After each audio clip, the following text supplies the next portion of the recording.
the things that they were taught or learned or chose to do, their end result was coming here to prison. And this is not wasted time. This should not be viewed by them as downtime in their life. This should be viewed as an opportunity for them to succeed, to make something better of themselves. The only way that you can do that is to show them or try to teach them how to do things in a different manner than what they did before and change the way they live life. There's over 96,000 women in custody in state and federal facilities. Since about 1990, the arrest rate for women has gone up about 32%, but the incarceration rate has gone up almost 160%. And this has very real implications for the way our prisons are managed, for the way interventions are designed, and the way in which reentry is planned.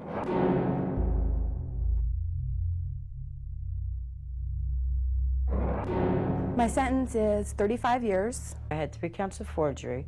I'm here for extortion, 5-year sentence. My charge is theft in a second degree. I was charged with distribution of marijuana to a minor and was looking at 25 years in prison. I'm in here on a child endangerment and a theft charge. I received a 25-year sentence for possession with intent for methamphetamine. I couldn't tell you how many times I've been in jail. For long periods of time, 6 months or longer, I've been in jail probably at least 8 times. I had an attempted murder charge. I tried to kill my husband. I'm here on a 35-year sentence for LSD. I was 14 when I committed my crime. I was charged with first-degree murder, tried as an adult at 15, and I got life sentence. I'm here for conspiracy to deliver a controlled substance. I have been in from theft to forgery to embezzlement. If I had been busted for every little thing I've done throughout my life, I would have been executed or doing life. Look, Mike. What? You all right? All their crimes deals with drugs. That meth stuff or whatever they're on, I mean, it's just making them do things. I've been actively using IV drug abuse since I was 14 years old. I started substance abuse when I was 15. I have virtually had a beer in my hand and been high nearly every day of my life since I was 14. Well, I started using at the age of 33. I'm 40 years old and started drinking at 5, using drugs at 12, manufacturing methamphetamine at 17. My drug of choice was cocaine. I did a lot of using and selling of methamphetamine. With women, their time in prison was intimately, concretely tied to the way they came to prison. Every crime that I've committed has been drug-related. When I turned 19, I got into cocaine. That's where a lot of my legal problems came into place because the drug habit was so intense that I couldn't afford it, so I started shoplifting and getting into criminal activity to be able to afford my drug habit. To be able to manufacture your own drug of choice is a curse. I mean, it's just a curse, you know, because there's no limit to it anymore. It doesn't, you know, you don't have to have the money to buy it. You don't have to take the time to go look for it. All you have to do is make it and do it. I tried to control it, but I couldn't get a handle on it. It got worse. My addiction got worse. It's one thing to buy drugs and use them. It's another thing to create drugs and give them to everybody else to destroy their life with. Substance has always played a part in every crime I've done. I've never done a crime when I've been sober or not messed up on drugs. I saw people who were at points in their life that I thought that I wanted to be at. And I saw in a very short amount of time them be in worse places than I had been in to start with. I used methamphetamine daily. I finally went to the coke at the end and probably used that daily for probably a month before I came in. And to sit in jail and to think about Christmas time, all my friends' houses that I went to that had no utilities on for their kids, you know, but they had $50 in their pocket to buy dope from me. It didn't leave me feeling real good about myself. Due to my substance abuse, everything has suffered. Being able to work, being able to communicate with normal people on a normal level. You know, everything was just, if it didn't have to do with dope, I couldn't do it. I mean, my children are sacred to me. They are my world, you know, and I put crack cocaine over everything. Crack was my new God. You know, nothing else mattered, not even my children that I gave birth to. My shoplifting was an addiction for me. It started out just to pay my drug habit, but it became an addiction for me. It was something that I got a high off of doing. I got a rush off doing it. There's some number of women in prison who do actively choose living the fast life, living the wild life, because to them it's a more appealing prospect than going through the conventional life. Every day was a new adventure, you know, running from the cops, selling drugs to people I shouldn't be selling to, you know, wondering if they're undercover agents, you know, wondering if you can stand in line and cash his check, you know, wondering if you can go, you know, write a check for a car and drive off with it in somebody else's checkbook. The adrenaline in it is just too exciting. It really is, and it's an addiction of mine. I used to shake so bad in the morning when I get up that I couldn't even draw up my own hit because my hands would shake too bad, and I'd bump the needle off the spoon, and I thought that God had sent me this entire, I mean, this was a perfect measure. God was like, mix it up before you go to bed at night. Mix your drink and set it before you go to bed at night. Roll the joint and set it beside the bed, and mix the load up before you go to bed. I was like, what a perfect solution to all my problems, you know? I can't believe I didn't think of it before, you know?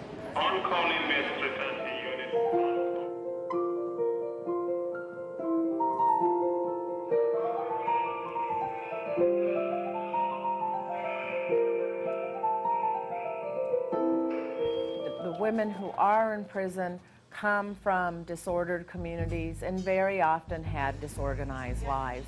They had disordered relationships with their family. They didn't do very well in school, often leaving school, dropping out as a result of early pregnancy, as a result of having to make a living, as a result of substance abuse.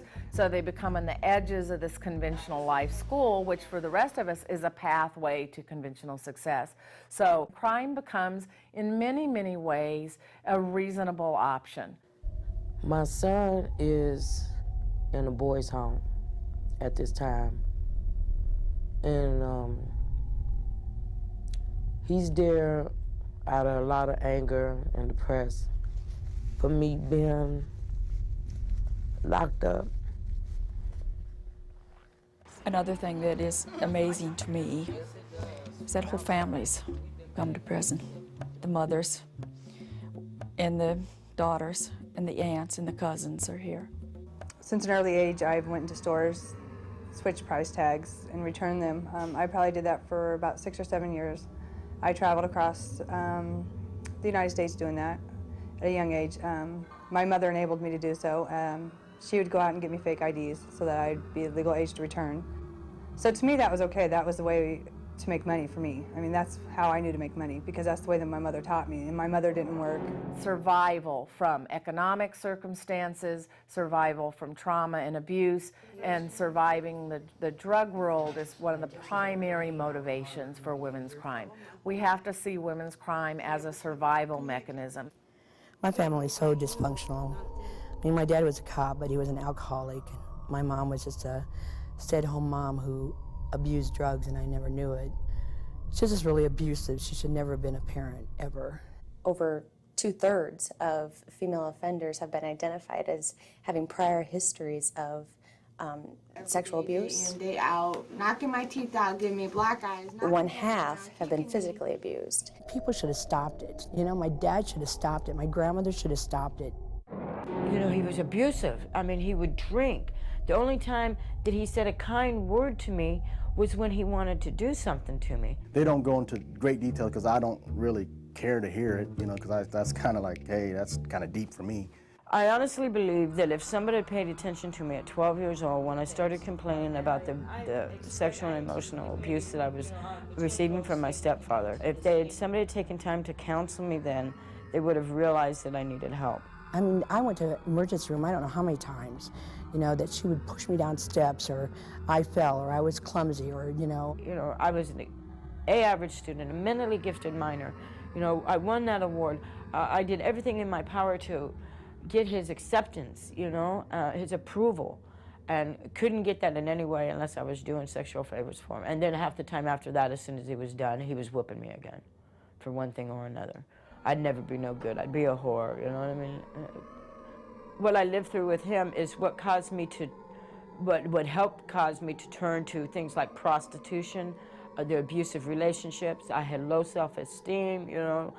A psychiatrist in Rockwell City told me that if my mom had done to me today what she did to me back then, she'd be in prison. The consequences that I've had from my substance abuse use have been numerous. I think that my drug abuse, along with being incarcerated, the biggest cost it has cost me is my custody of my kids. About 70% of the women in prison have a child under 18. Another small number have grown children. But one of the important aspects of children for women in prison is the degree to which they remain connected to them while they're serving their time. I have 2 sons that are grown. I have grandchildren. And my sons pretty well have become fed up with me. Many of the offenders here are mothers, and they lose the rights to their children. And the termination of the parents' rights are very difficult for them. I lost my kids. I lost my son. My oldest daughter has been in my mom and dad's custody since she's been born. I was arrested on March 10th. 2 days later, they served the termination rights for my parental rights. And 3 days after that was my son's birthday. So I went ahead and kept using, and at this time I was smoking crack cocaine, which is very addictive, and I ended up pregnant with my 3rd child. My daughter just turned 3 years old Monday. I haven't seen my daughter since she was 6 days old. I kept using, continued to use throughout my pregnancy, continued to stay in my abusive relationship, and continued with my criminal activity. So when she was born, she was cocaine positive, so they took her from the hospital. My 3rd son was born addicted to crack. I ended up getting pregnant with my last daughter. I went off the drugs, and I had the baby, and everything was going fine. Once I had her, I got right back on the drugs, ended up in a drug raid at my home, and Department of Human Services stepped in and took her. A year later, I had another baby who was also addicted to crack. Being away from my family and my child and calling home and, you know, having my child ask me, Mom, when are you coming home? And I can't tell her when I'm coming home. And by this time, I'm in the court system fighting for my kids. But I really wonder, was I really fighting for them? You know, because in 1 year, I went to 13 treatment centers. Never successfully completed not one of them. Left each one of them to get back. Even went so far as to call the dope man to come pick me up from one and bring drugs with you. You know, and that just makes me wonder. I sit here and I say I love my children so much, but you know, I have to ask myself, did I really? They don't seem to correlate their actions with regard to the care of their children, and I think just because they see their situation now that they are, you know, if they are clean and sober and, you know, getting some assistance, they see that as a positive. Yeah, drugs have cost me dearly.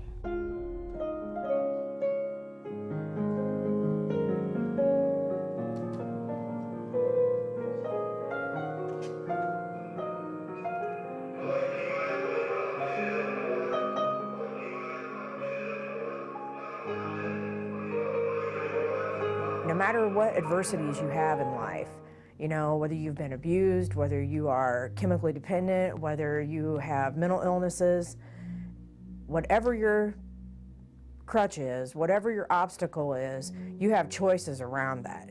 And you have to accept responsibility that it's you that makes your decisions. No matter what circumstances that you face, it's still you that makes your choices and your decisions that take you where you're going. Prison was a total different atmosphere. Every day you get up, go to work, come back and do whatever you could to pass your time. whether that be playing cards or games with other people. There was a lot of hostility, people don't get along very well. So usually you just did what you had to do to make your time go by and to get along with everybody. When I got to prison, I mean, it was like I was excited to go back because, you know, I'd made the newspaper and I was on TV and I just thought I was just, you know, the biggest criminal that there ever was, and you know how cool to be so intelligent to do such a dumb crime. And I got there, and one of my victims was a guard. That was real good. And I think people don't understand a whole lot about prison. Free world people don't always understand. You can get in trouble in prison just as you've got in trouble on the outside. I mean, we used to have a florist in town that would deliver pots that had drugs in the bottom. I mean, and everybody knew it. I mean, people were you could get deliveries of plants then, you know. That was before they really found out what we were like. All offenders base the way they negotiate prison life on how long their sentence is, where they are in the particular phase of the sentence, and where they're housed. For first-timers, they've heard all kinds of stories about what's going to happen to them in prison, and they're scared. They've heard of sexual stories, they've heard stories about brutal guards, they've heard all kinds of stories. It was just a scam artist all scamming each other in exchange for whatever you needed. You know, I mean, I could give somebody a perm and I'd get a case of cigarettes, but you weren't supposed to, you know, do that for somebody, you know. My name is and I was sentenced in 1978, and I am here on first-degree murder for having killed my ex-husband. And I've been to numerous treatments that never seemed to work because I wasn't ready. For me, I hadn't hit rock bottom. I hadn't been locked down enough. I hadn't had enough going on to where I felt that I wanted to quit.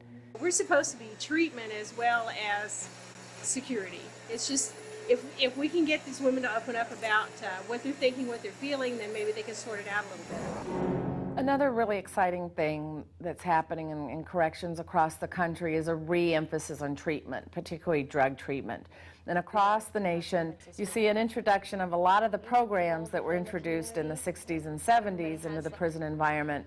Chief among them is the notion of the therapeutic community. My sister, Janie, here. And there's a new teaching every time I'm up there. Oh, this year we're doing salmon now, you know, and this year we're doing this.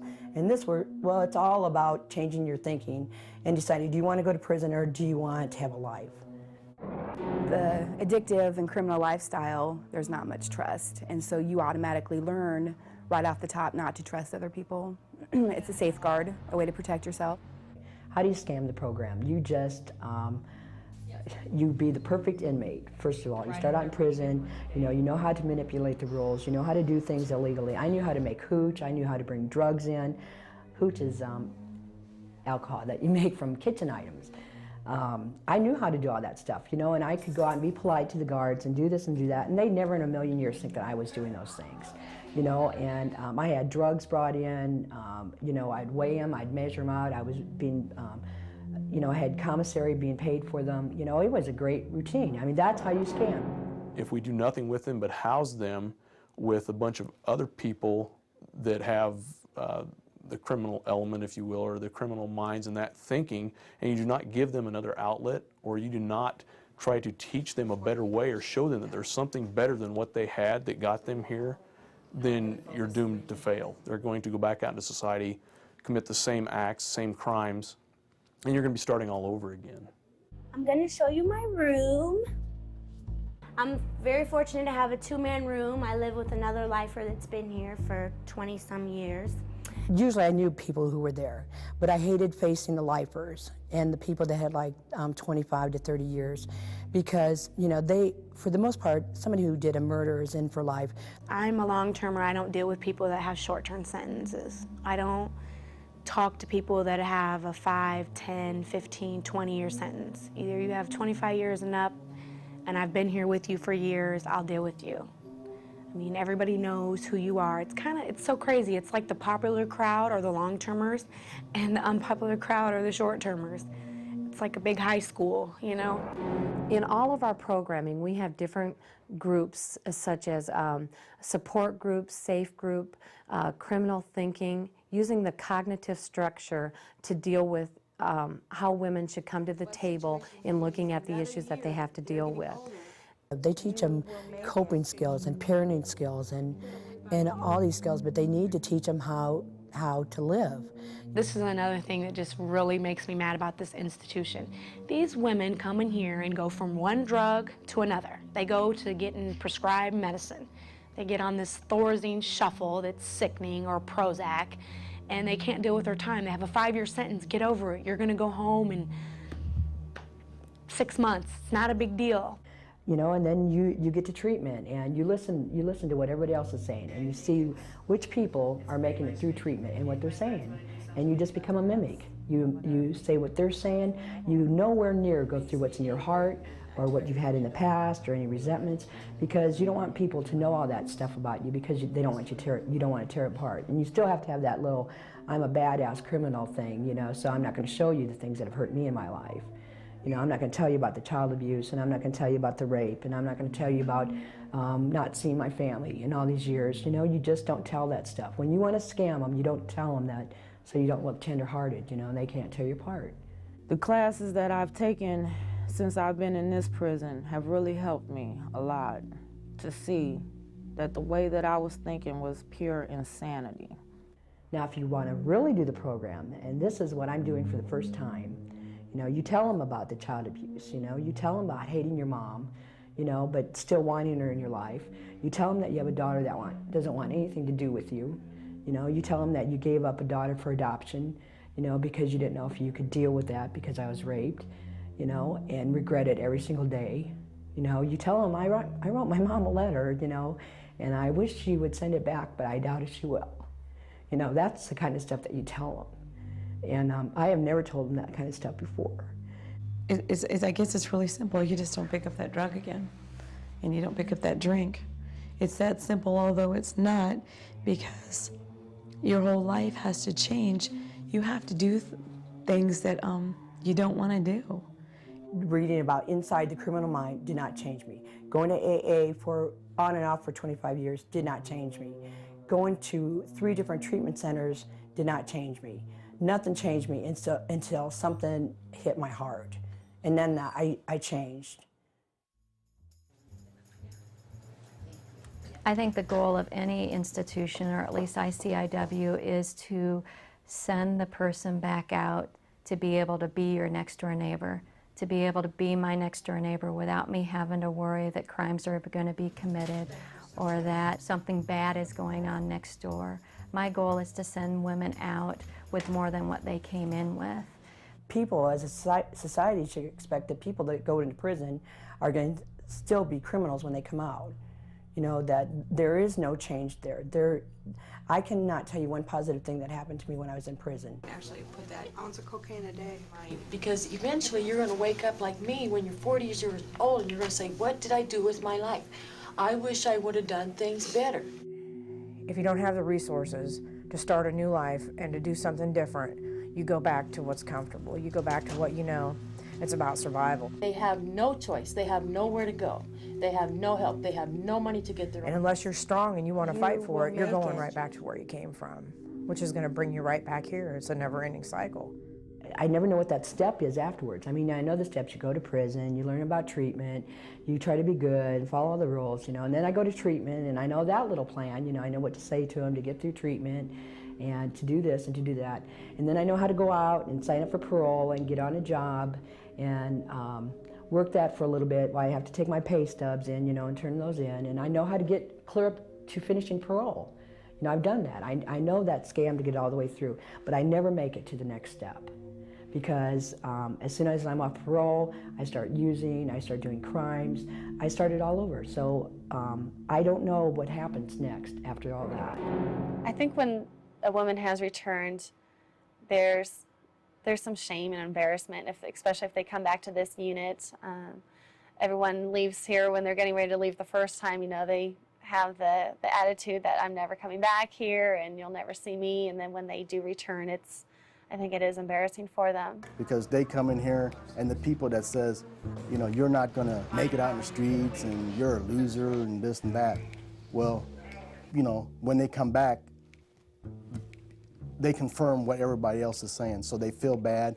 The guards and stuff always say, oh yeah, I knew you'd be back, and you know, you haven't changed, and maybe I haven't, but you know what, nobody ever once said to me, what happened? You know, what didn't go right, or what happened to you there? You know, I thought you would do all right.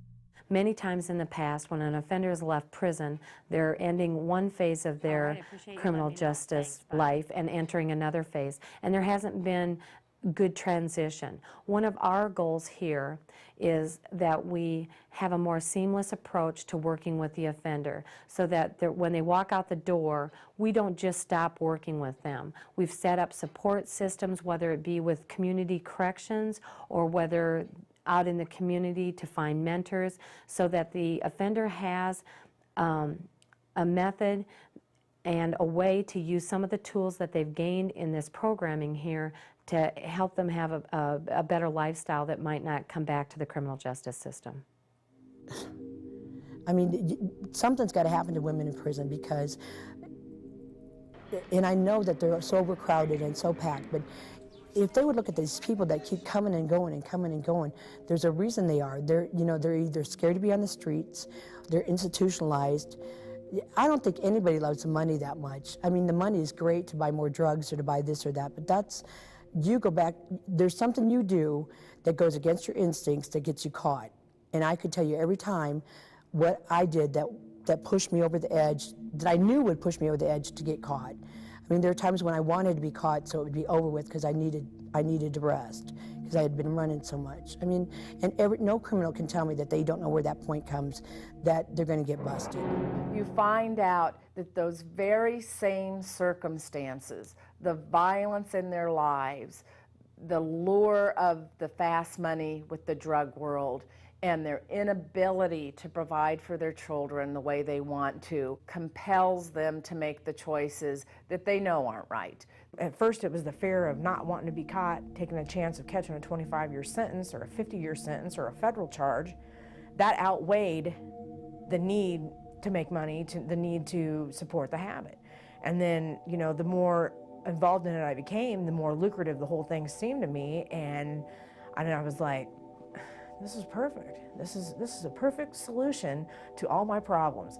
Money and being able to manufacture the drug of my own choice, you know? It just doesn't get any better than that. This is like a dream come true. Once you're not afraid of coming here anymore, once, you know, they no longer have that fear to hold over your head, then, you know, either you just don't have anything to stop you anymore.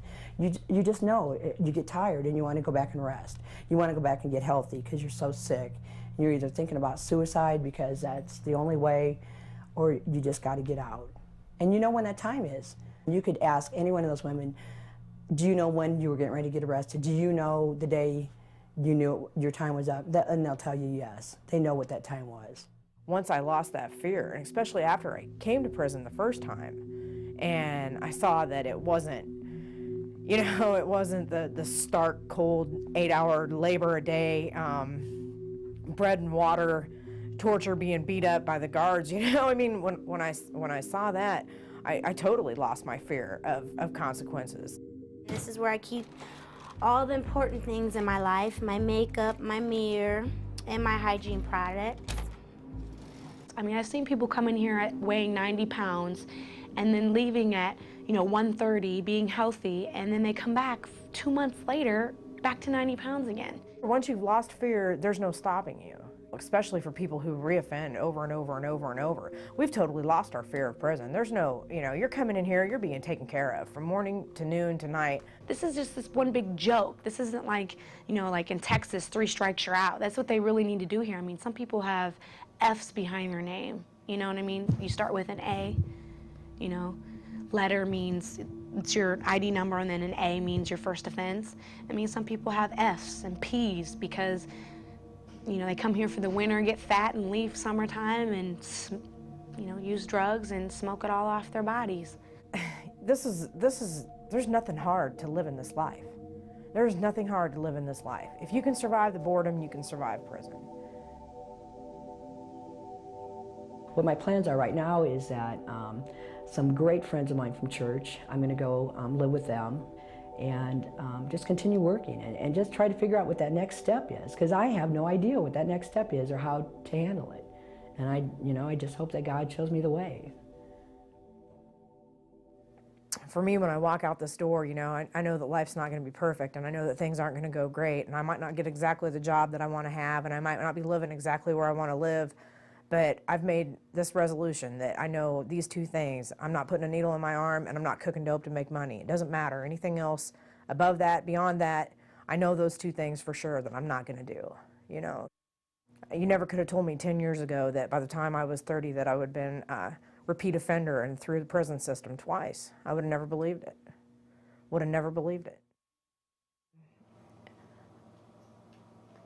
I was reviewing those things, looking at all the determination that I thought that I had, all of the answers that I was sure that I knew, and all the information that I had, and I still didn't succeed when I got out there. I made a bad choice of where to parole to. Right from the beginning, when she picked me up from the prison, she had a can that had a bunch of illegal stuff in it, and she pulled up to the prison parking lot to pick me up, and there was a sign there that said they have canine on the premises. So she took it back, dropped it off on a gravel road, and came back and got me. So I knew 15 minutes on my way out the road that I probably wasn't going to make it 24 hours sober. I met the PO at 1 o'clock that afternoon, and I got high directly after I met the PO. I started using meth again, and within 6 weeks of relapse that time, I picked up another precursor charge for stealing anhydrous pneumonia. He said with my knowledge of methamphetamine, I was a danger to myself and to society. I was looking at, I don't know, 79 years or something like that. My life has been wasted. The first half of my life has been wasted, and I just look at it and I'm starting over. I'm starting over at 47 years old, and I'm trying to do it right. It's not easy. I mean, it's not easy going straight. It's really not. You cannot hang around with criminals. You can't even be near people who want to talk about criminal behavior. I mean, when that used to be a high to me now it's a turn around and run. I don't want to hear about what you're doing. I don't care what you're doing.